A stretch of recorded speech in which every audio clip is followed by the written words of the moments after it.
শুরু করার আগে তোমাকে একটি অত্যন্ত গুরুত্বপূর্ণ কথা বলি। আজ তুমি যে ভিডিওটি দেখছো, এটি তোমার জীবনে অকারণে আসেনি।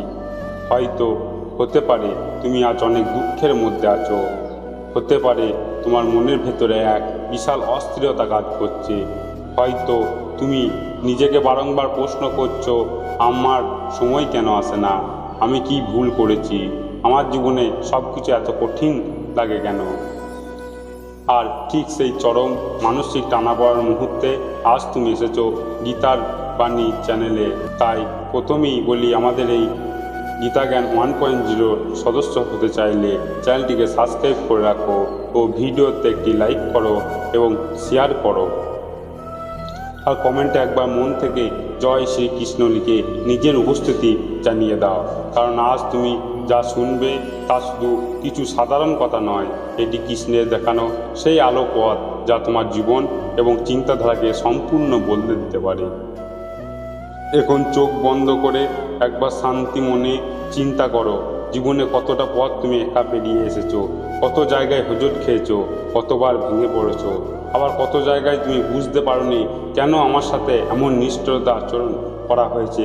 কখনো তুমি দৌড়াইয়েছো, আবার কখনো ক্লান্ত হয়ে থেমে যাচ্ছ, কখনো ভাবছো তোমার পথ বুঝি শেষ, আর কোনো আশাই নেই। আর এই উঠানামার মাঝে তোমার মন আজ বড্ড ক্লান্ত হয়ে গেছে।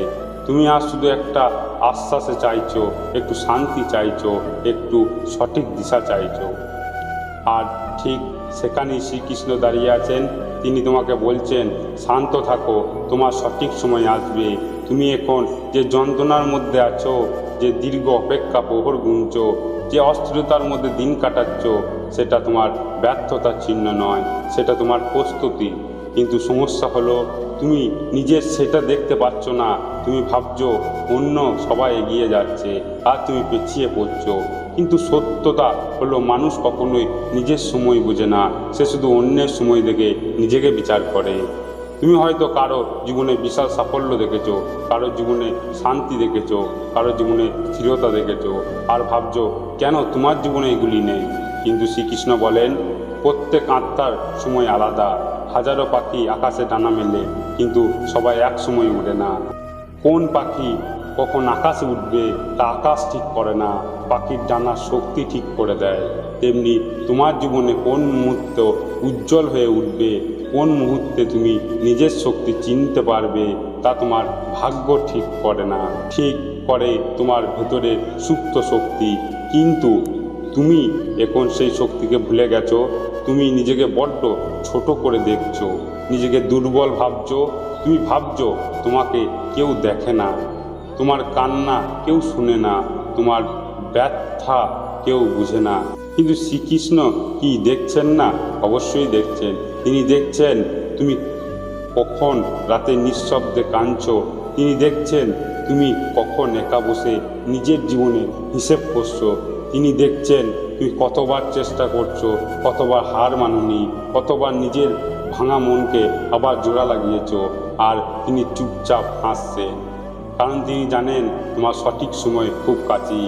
মানুষ নিজের কষ্টকে শেষ ভাবলো, কৃষ্ণ সেটাকে শুরু ভাবেন। মানুষ নিজের দুঃখকে পরাজয় ভাবলে কৃষ্ণ তা প্রস্তুতি ভাবেন। মানুষ নিজের অপেক্ষাকে অপচয় ভাবে, আর কৃষ্ণ তার শক্তিকে সঞ্চয় ভাবেন। তুমি কি কখনো দেখেছো ঝড়ের আগে প্রকৃতি কতটা নিস্তব্ধ হয়ে যায়? সব গাছ চুপ করে দাঁড়ায়, চারপাশে একটি নীরব নিস্তব্ধতা নেমে আসে। এই নীরবতা মানে ভয় নয়, এই নীরবতা মানে বড় কিছু প্রস্তুতি। তুমি এখন তোমার জীবনের সেই নীরব জায়গায় দাঁড়িয়ে আছো। তুমি ভাবছো কিছু হচ্ছে না, কিছু এগোচ্ছে না, সব কিছু থেমে গেছে। কিন্তু সত্য হলো তোমার ভেতরে অনেক কিছু প্রস্তুতি হচ্ছে, যা তুমি খালি চোখে দেখতে পাচ্ছ না। শ্রীকৃষ্ণ বলেন, যে নিজের শক্তিকে সময় দেয়, সময় তাকে অসম্ভব শক্তি দিয়ে ফেরত দেয়। আজ তুমি যা চাইছো, সাফল্য, শান্তি, ভালোবাসা, সম্মান, স্থিরতা, এই সব তোমারই হবে, কিন্তু তা ঠিক সময়ে। এমন নয় যে তোমার কপালে নেই বা তোমার ভাগ্য খারাপ, শুধু সময়ের হাতটা এখনো তোমার কাঁধে আসেনি, ঠিক। আর মনে রেখো, কৃষ্ণ কখনো ভুল সময় দিবেন না। তুমি জানো না কেন তুমি আজ এত অস্থির, কারণ তোমার ভেতরে এক ধরনের গাথা আছে যে যদি এখন না পাই তবে কখনোই পাবো না। কিন্তু শ্রীকৃষ্ণ বলেন, যা তোমার জন্য লেখা আছে তা ঠিক তোমার সময় আসবে, এক সেকেন্ড এদিক আর ওদিক হবে না। তুমি যা ভাবছো তোমার জীবন থেমে গেছে, কিন্তু সেদিন তোমার সময় আসবে, একটা দরজা নয় 9টা 10টা দরজা খুলে যাবে। একটা পথ নয় 10টা নতুন পথ তৈরি হবে। একটা সুযোগ নয় অসংখ্য সুযোগ তোমার সামনে এসে দাঁড়াবে। শ্রীকৃষ্ণ তোমাকে ধীরে ধীরে খুব যত্ন করে সেই সময়ের দিকে নিয়ে যাচ্ছেন। কিন্তু তুমি যদি তাড়াহুড়ো করো, যদি নিজেকে নিয়ে সন্দেহ করো, যদি নিজের ভাগ্যকে অভিশাপ দাও, তাহলে তুমি পথটিকে দেখতে পাবে না। একটা কথা মনে রেখো, বীজ যখন মাটির নিচে থাকে তখন কেউ তাকে দেখে না, কেউ তাকে সম্মান করে না, কেউ তাকে গুরুত্ব দেয় না। মানুষ শুধু দেখে বীজটা অন্ধকারে চাপা পড়ে আছে, কষ্টে আছে, কিন্তু শ্রীকৃষ্ণ দেখেন সেই বীজটি একদিন ফুল হবে, ফল হবে, বিশাল অরণ্য হবে। তুমি এখন সেই সময়ের ভেতর দিয়ে যাচ্ছ, অন্ধকারে আছো, কষ্টে আছো, চাপে আছো, কিন্তু এগুলি তোমাকে ভাঙছে না, এগুলি তোমাকে তৈরি করছে জীবনের। একদিন তুমি পেছনে ফিরে তাকাবে আর নিজের অবাক হবে, ভাববে এই সময়টা আমি যতটা খারাপ ভেবেছিলাম, পরিস্থিতি ততটা খারাপ ছিল না। আসলে সেই সময়টা আমাকে আজকে আমার হিসেবে গড়ে তুলেছে। শ্রীকৃষ্ণ সময়ে কখনো তাড়াহুড়ো করে আসে না, আবার কখনো দেরিতেও আসে না। ঠিক সেই মুহূর্ত আসে যখন তুমি প্রস্তুত, আর সেই সময় আসে গেলে যা তোমার কাছে অসম্ভব মনে হচ্ছিল তা সহজ হয়ে যাবে। যা মনে হয়েছিল তোমার জন্য নয় তা তোমার দিকে ছুটে আসবে। যা থেকে তুমি বঞ্চিত হয়েছিলে তা দ্বিগুণ হয়ে ফিরে আসবে। তাই শ্রীকৃষ্ণ শুধু একটি কথাই বলছেন, শান্ত থাকো, অপেক্ষা করো, আমি আছি। তুমি যত শান্ত হবে তোমার পথ ততই পরিষ্কার হবে। তুমি যত ধৈর্য ধরবে তোমার সময় তত দ্রুত হবে। এগিয়ে আসবে অস্থিরতা, মানুষকে অন্ধ করে দেয় শান্তি, তাকে দুর্দর্শ করে। তুমি আজ যেখানে আছো কৃষ্ণ তোমাকে এখানেই এনেছে, কোনো কারণ ছাড়া নয়। এখানে তুমি যা শুনছো তা শুধু তোমার মনে ভোলানোর জন্য নয়, তোমাকে শক্তিশালী করার জন্য। তুমি হয়তো এখন ভাঙন অবস্থায় আছো, কিন্তু মনে রেখো ভাঙা কাজ শুধু কষ্ট দেয়, কিন্তু ভাঙা মানুষ আলো ছড়ায়। কৃষ্ণ তার ভক্তকে কখনোই ভাঙা অবস্থায় ফেলে রাখে না, তিনি তাকে পুনর্গঠিত করেন। তোমার ভেতরের আলো, তোমার শক্তি, তোমার সম্ভাবনা সব এক জায়গায় অপেক্ষা। তুমি যদি একটু ধৈর্য ধরো, একটু শান্ত থাকো, একটু বিশ্বাস রাখো, তাহলে তোমার জীবনের প্রতিটি অন্ধকার একদিন তোমার আলোর পথ তৈরি করে দেবে। কৃষ্ণ যখন বলেন শান্ত থাকো, তিনি কেবল চুপ হয়ে বসে থাকে শান্তি বলে না। শান্ত থাকা মানে হলো মনের ভেতরে এমন একটি শক্তি তৈরি করা যা ঝড়ের মধ্যেও তোমাকে স্থির রাখে। অনেক সময় তুমি বাইরে থেকে চুপচাপ থাকো, কিন্তু ভেতরে এক তুফান চলতে থাকে, আর সেই তুফান তোমাকে দুর্বল করে, তোমাকে ভেঙে দেয়, তোমার সময় থেকে তোমাকে দূরে ঠেলে দেয়। তাই কৃষ্ণে প্রথমেই চান তোমার ভেতরে তুফান থেমে যাক। তুমি যদি নিজের মনকে একটু শান্ত করো, একটু স্থির করো, তাহলে তোমার জীবনও ধীরে ধীরে সহজ হতে শুরু করবে। সমস্যা হলো তুমি নিজের সামনে যে বাধাগুলো দেখছো তাকে খুব বড় করে দেখছো।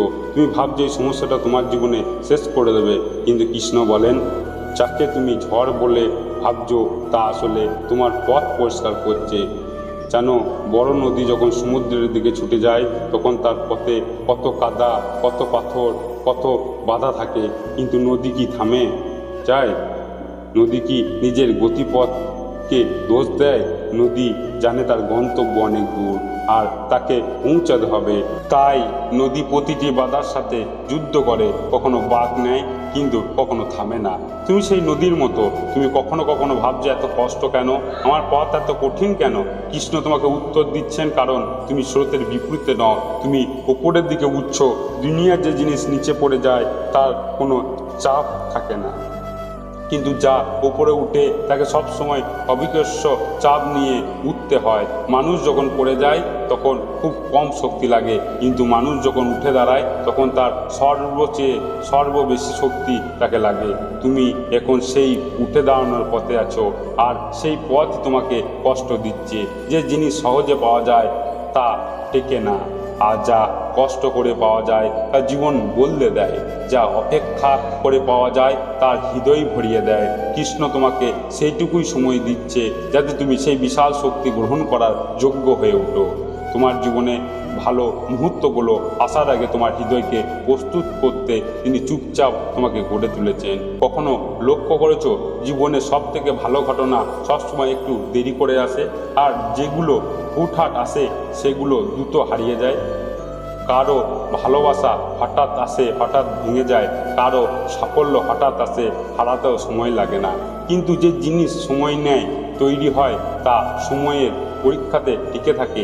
কৃষ্ণ তোমার জীবনে সেই দেরি করে আশীর্বাদ করছেন। আজ তুমি যেগুলো পারছো না সেগুলো পাওয়ার জন্য তুমি নিজেকে প্রস্তুত করছো। আজ যেগুলো হারিয়েছো সেগুলো তোমাকে আরও ভালো কিছু দেওয়ার পথ তৈরি করছে। কৃষ্ণ বলেন হার মানবে না, অস্থিরতা হবে না। আজকের ভিডিও এই পর্যন্তই। যদি ভিডিওটি ভালো লাগে তাহলে ভিডিওতে একটি লাইক দাও, আর তোমার প্রিয়জনদের সাথে শেয়ার করো, এবং এই আমার গীতাজ্ঞান 1.0 চ্যানেলটিকে সাবস্ক্রাইব করতে ভুলো না, কারণ এখানে প্রতিদিন পাবে ঈশ্বরের আশীর্বাদ, মনের শান্তি ও জীবনে চলার পথ। জয় শ্রীকৃষ্ণ, রাধে রাধে। আবার দেখা হবে পরবর্তী কোনো ভিডিওতে। ততক্ষণ সুস্থ থাকবেন, ভালো থাকবেন। ধন্যবাদ।